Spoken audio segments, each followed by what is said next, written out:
Hello everyone, welcome back to Gruhini's world.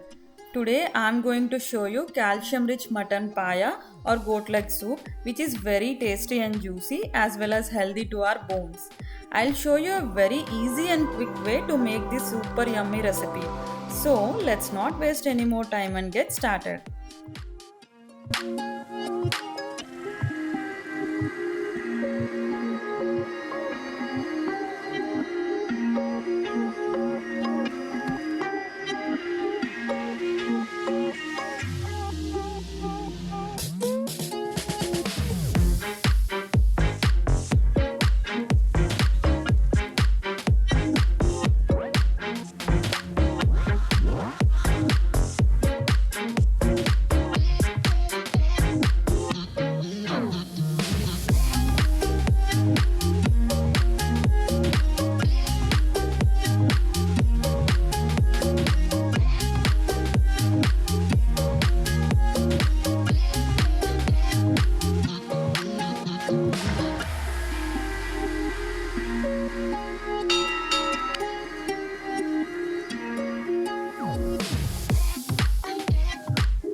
Friends, this tasty recipe can be enjoyed as a soup or we can also have it with rice, idli or dosa.